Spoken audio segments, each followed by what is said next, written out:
Imagine a tense NFL matchup where emotions run high and a single moment of frustration changes the game's trajectory. That's exactly what happened when Jacksonville Jaguars defensive end Travon Walker was ejected for throwing a punch during a critical play.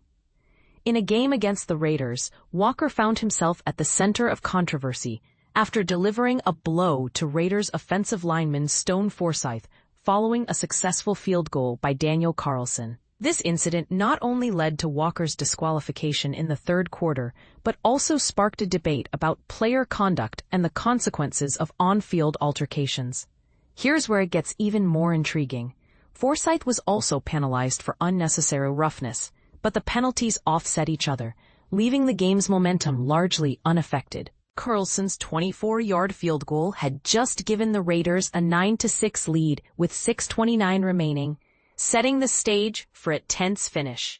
But Walker's ejection became the focal point, raising questions about his ability to keep his cool under pressure, especially considering he was already playing with a brace on his left hand due to a recent wrist surgery. Walker had missed Week 5 against Kansas City for the procedure and returned in Week 6 and 7 with a club on his hand, making this incident all the more surprising.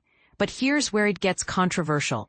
Was Walker's reaction a momentary lapse in judgment, or does it reveal a deeper issue with how players manage frustration in high-stakes games? And this is the part most people miss.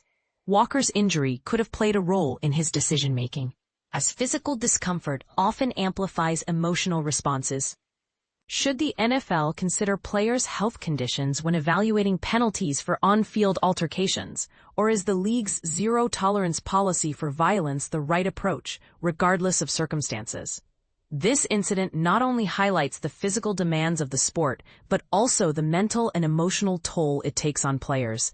As fans and analysts, we're left to ponder. How can the NFL better support players in managing their emotions while maintaining the integrity of the game?